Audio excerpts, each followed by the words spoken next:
and hopefully we don't have to buy it ever again. Hi guys, Keith and Lori from HOMERIGHT. Today is October 21st and we've got garlic that we've got to get in the ground. We've got 3 different varieties that we've been storing in the fridge for the last few months from last year's harvest. And the beauty about garlic is we have found we have not had to buy a single head of garlic now in about 2 years, and the intention is to never have to buy garlic again. So we're going to try to get somewhere around 100 cloves of garlic into the ground today, and then after that we'll give you a quick update on our Louisiana shallots that are doing fantastic after only a couple of weeks. So let's go get some stuff in the ground.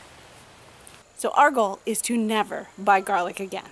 So let me take you back to November of 2022 when we did buy garlic, and hopefully we don't have to buy it ever again. We're going to do 2 different types of garlic. One is soft head garlic that we ordered from Johnny Seed. These look great. They're really big cloves.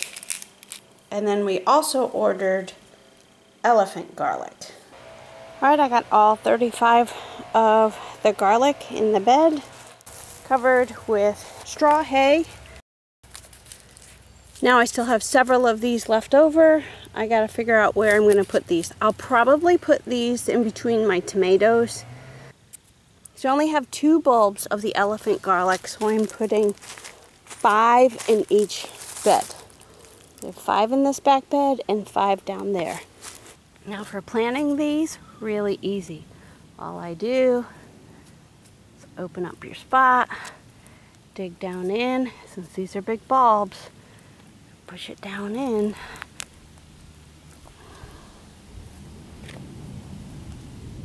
Covered the garlic with a little bit of straw hay, and that's it. Garlic is done.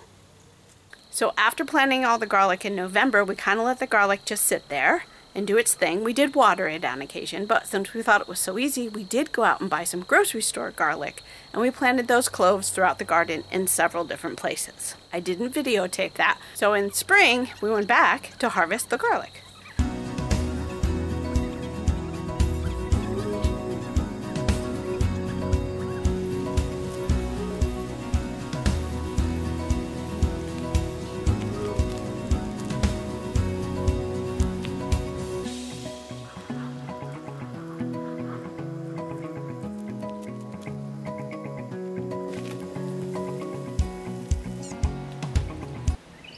These are my elephant garlics,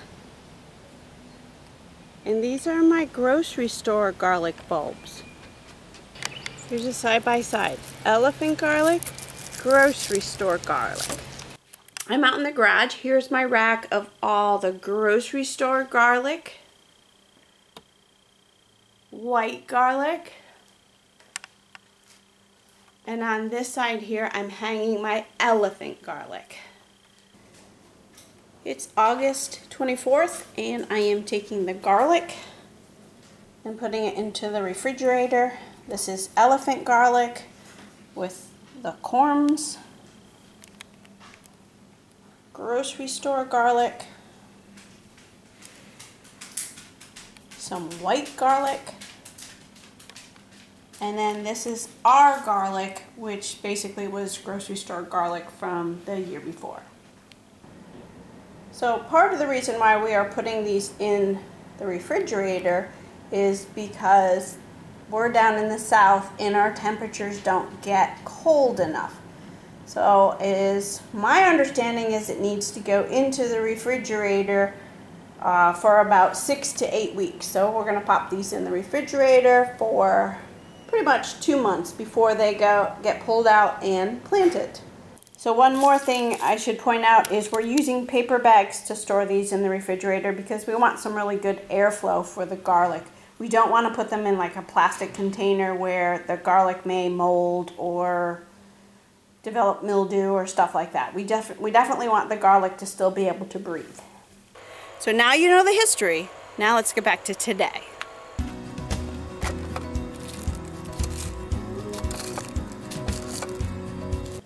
Okay, so I went ahead and took all of the bulbs and separated them out so that I had individual cloves for each one of the different types of garlic. Let's get out to the garden and see if we can get some of this planted. I also have more garlic in case I don't have enough. There is some elephant garlic, some grocery store garlic, and some white garlic. So whatever I don't get into the garden, I definitely have to start processing. So Keith is cleaning up some of these beds to get them ready to go ahead and put some garlic in these back 3 beds. We have 4 types of garlic that we're putting in. This is going to be elephant garlic. This is going to be a combination of white garlic and our garlic.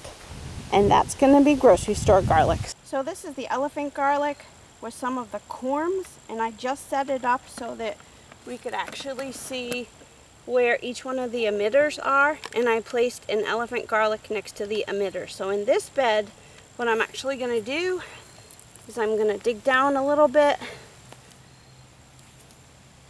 Add a very little bit of all-purpose fertilizer. Kind of mix it in there. Then pop my bulb right down in. It's okay that it's covered. Cover it back up. Make sure that you have the tip side up so that the base goes all the way down. So for the corms, I'm actually just going to dig a little tiny bit. Sprinkle a little bit, best that I can, and then pop that corm right down in there. And with the corms, I'm actually spacing them out so that there's one on each side of the emitter. Look at the size of some of these elephant garlic. Now, this is our first year planting these corms. From what we got these last year off of our original planting of elephant garlic, and they were there attached to the roots at the bottom. And from what we've been told, we plant these this year, and while we won't get a elephant head of garlic, what we will do is get another clove that with it next year we can then plant that to get the head of elephant garlic. Now it rained last night, so we're not going to water these in today, but you know, if the soil were dry, we'd probably start by watering these in, and then we're just going to cover it all up with some of this straw, just a light covering. And then after I put the straw down, I'm just going to put on a piece of deer netting, bird netting, just over the top of it to keep the squirrels out, prevent them from digging some new holes in here while the garlic gets up and going.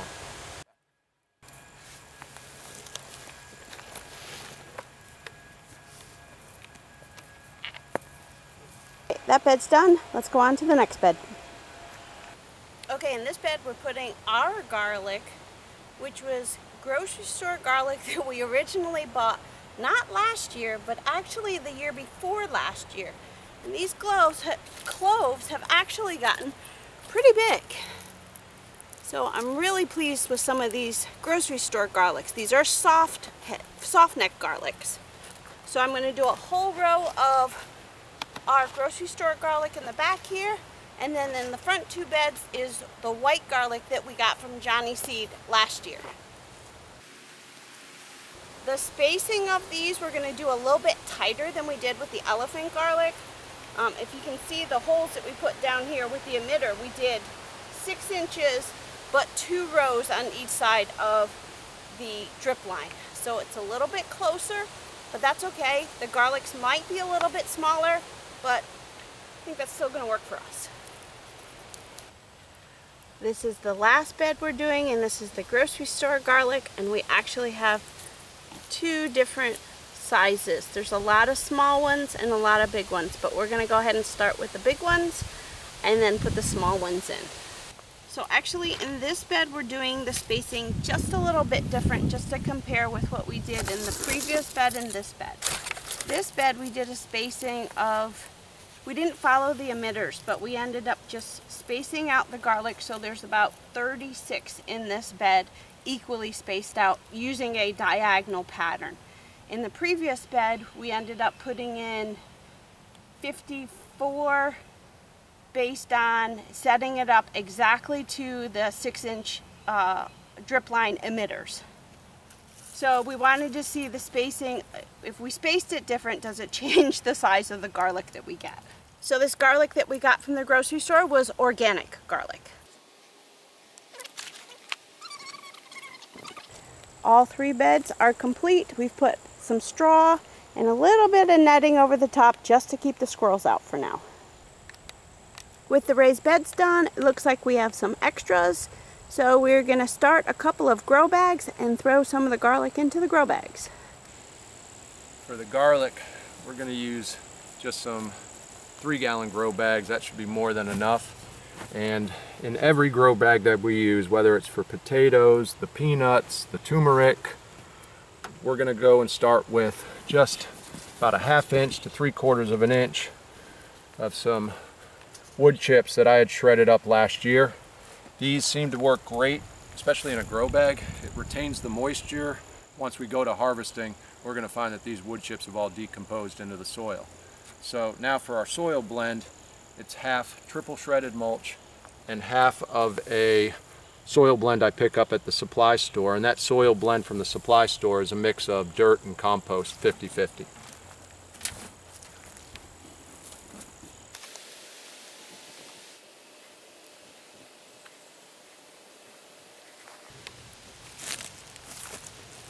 So with these grow bags, we're just going to try and put in 4 in each grow bag. We found this helps because I seem to forget quite a bit. We'll just tag these white garlic, and then on each one of the handles we just put a little tie, and we'll do that for all of our plants, because while we remember them when there's just a few grow bags, for us, once we get going and have all the different grow bags that we go with, and sometimes we will, the beauty of these grow bags is to be able to move them around if we need to. I just want to make sure I know what we got in each bag. So quick little garden tip, these are recycled blinds that we're using as garden tags. And just a quick update on the Louisiana shallots. They look fantastic. They are already growing, looking nice and healthy and green, and it looks like I already have some multiplying. So I hope you guys liked this video. Thanks so much for watching. See you on the next video.